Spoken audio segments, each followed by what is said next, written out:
Hello everyone, welcome back to my channel.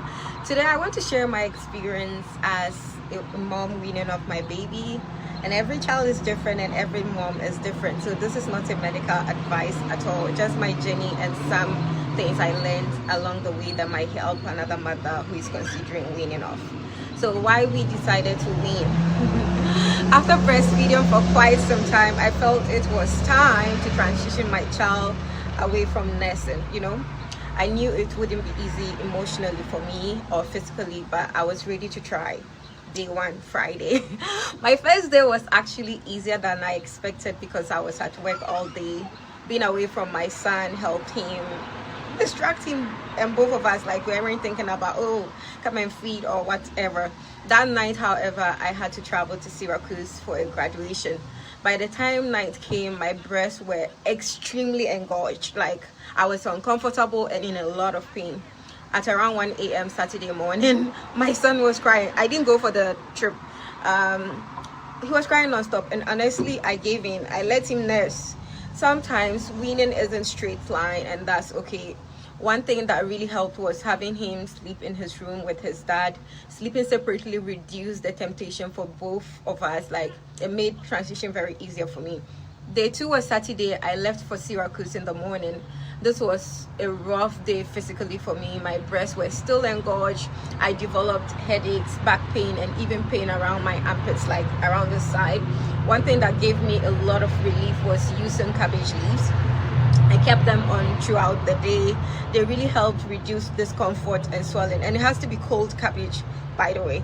If you're considering weaning, you may experience symptoms like breast engorgement, headaches, body aches, tenderness around the armpits, emotional ups and downs because you're like, oh, am I doing the right thing? This can happen as your body like adjusts to producing less milk.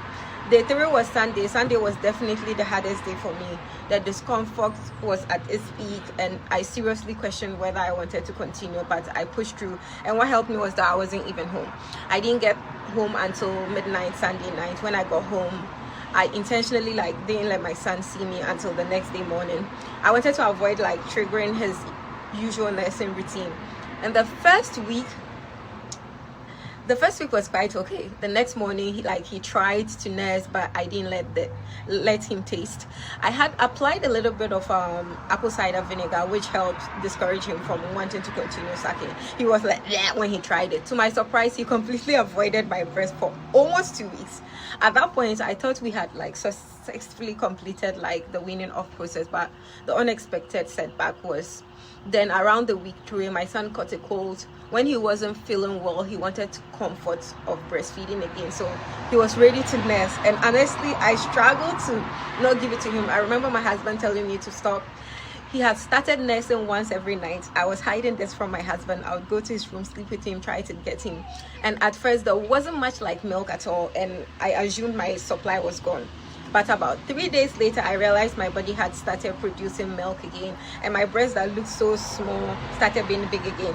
And that's something I didn't expect. Even after you've significantly reduced breastfeeding, your body can respond to nursing by increasing milk supply or production again. And what I learned here are a few lessons from my experience that I learned. Weaning off is rarely a perfect process. Being away from your child can sometimes make the first few days easier, and sleeping separately can help break the nursing habits.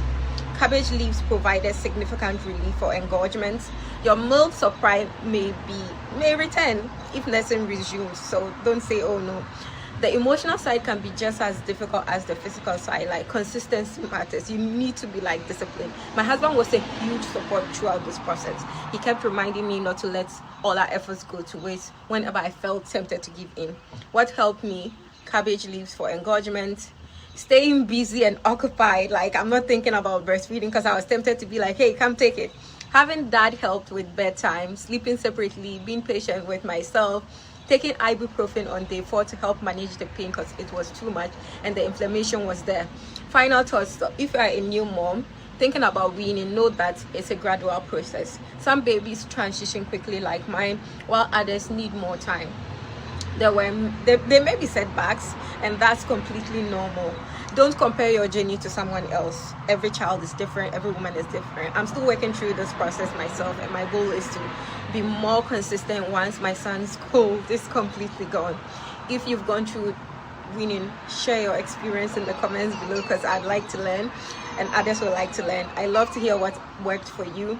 Thank you so much for watching this video. Don't forget to like, subscribe, share this video with another mom who may need encouragement. See you in my next video. Bye.